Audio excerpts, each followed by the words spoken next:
Susan Mars is kind of terrific. She's an extension of our family. She's been a teacher of our children and a mentor for our children.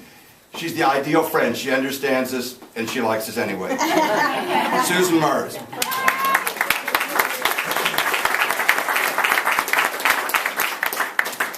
Well, we already know all this. PG's first Cincinnati City Council term has been nothing less than a stellar beginning to what so many people are convinced will be a long and distinguished career in public service. He has already proven himself a stunning vote-getter. In his very first campaign, he connected so authentically with the populace of this city that independents and Republicans, as well as Democrats, fell in line behind him. He left from nowhere to finish second in that campaign, the youngest person ever elected.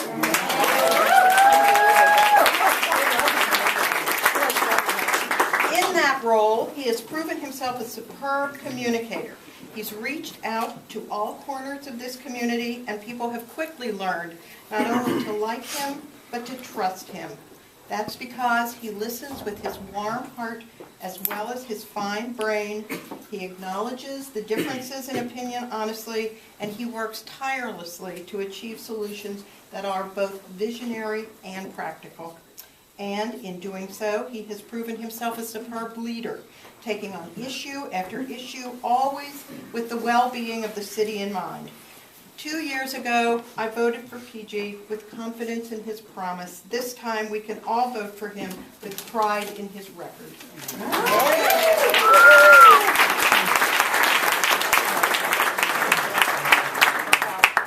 Good evening. It is great to have such a large group on hand, and it means a lot to me personally that all of you are here. Thank you so much, Susan. It is a little bit of a risk asking somebody who has literally known you your entire life to introduce you. They know way too much embarrassing material, but and she didn't use it. That's true. As my father said, Susan Mars is like family to the Sittenfelds, and she also introduced me at my first campaign kickoff. We liked how that campaign turned out, so the idea was why mess with a good thing? Before offering my vision for where Cincinnati is and where I think we need to go, let me first say to all of you my most heartfelt thank you. I will always treasure that first campaign, and it was together, truly a team effort, that we made that happen. You all knocked on doors for me, you worked at polling sites on election day for me, you were very generous with your resources toward me, and it would not have happened without you. So from the very bottom of my heart, thank you so much.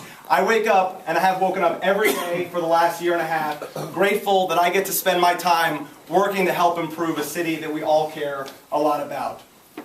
I'm proud to stand here today, not just to announce my re-election campaign for Cincinnati City Council, but I'm also proud to say that I have done on council what I said I would do.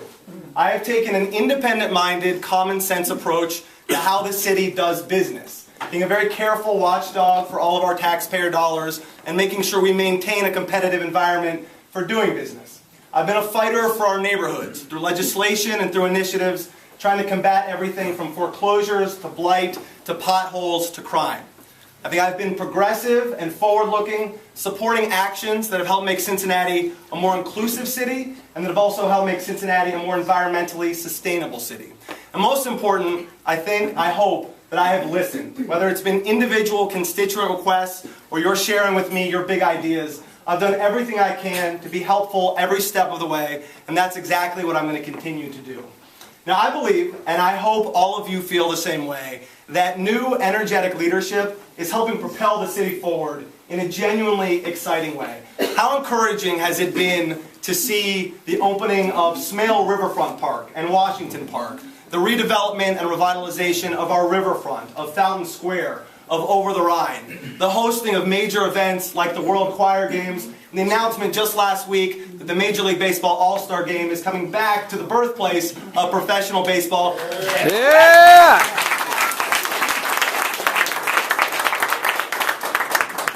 Big things are happening in Cincinnati. I think a Cincinnati renaissance is taking shape right now. The question is, how can we make sure that we lift ourselves and all of our fellow citizens up? How can we propel the city further? How can we make sure that that renaissance is real and lasting? 3 things that I think will get a city we care a lot about to where we all want to go. Number 1, we need to build an economy where job creation is driven by innovation and by growing small business. I and all of us are very grateful that Procter & Gamble and Macy's and Kroger call Cincinnati home, but they will not be the only source of jobs. In fact, 80% of new job creation is going to come from growing and creating small businesses. So we need to make sure that we're supporting them along with supporting the larger companies. We see this in companies like MedPace and Kendall and dunnhumby that have experienced awesome job growth. Exciting entrepreneurship and impressive talent attraction are already happening with places like venture accelerators, including Centrifuge and the Brandery. And I personally would like to be able to say 5 years from now that Cincinnati is a leading startup city, that we are an innovation capital of the Midwest or maybe of the entire country. Number 2, we need to make sure that we pivot all the tremendous progress we've seen in the core of the city and pivot that toward our neighborhoods. To take the same model, the same muscle, the same attitude, and lift all 52 of our neighborhoods up. During Council's legislative recess, I visited every single one of our neighborhoods. I talked with citizens in recreation centers. I participated in community litter pickups. I listened in at community council meetings. I saw a lot of the best parts of our city. I also saw some of those places where we're struggling most. It really is a simple matter of council making our neighborhoods a priority. Not just doing right by tourists and being a city that sparkles for those who visit, but also doing right by those who've chosen to call Cincinnati home. I also want to mention that I will continue to be a steadfast ally of our police chief, James Craig, under whose leadership and with a whole lot of community partnership, both violent crime and overall crime have dropped by double-digit percentages in the last year. Number 3, that's an applause line.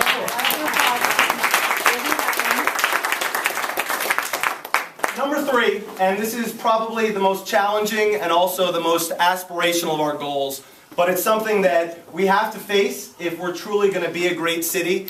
It's something we have to do if we're going to be a city that heeds a moral calling, and frankly, it's also the economically prudent thing to do. We cannot neglect the 30% of our population that lives in poverty. Now, I have been an avid supporter of human services funding. Our office brought First Lady Michelle Obama's Let's Move initiative to Cincinnati so that everyone's educated about making smart, healthy lifestyle decisions. But there's a big area where city government can still do better, and that's partnering with our school system and its community learning center strategy. This is something I've been very proud to be involved with, the wrapping of a blanket of support around students, taking existing community resources, healthcare, after-school programming, adult education, recreational and cultural opportunities, and creating the school as a hub that can lift up students and families. Now, this model has also helped lift up middle-class neighborhoods and improve already successful schools, but it is an especially effective strategy for lifting people up and setting them on a path to opportunity. Every major mayoral candidate in New York City has come to Cincinnati to learn about the work that we're doing here. The Rockefeller Foundation, the U.S. Department of Education, NBC, NPR are talking about Cincinnati's community learning centers.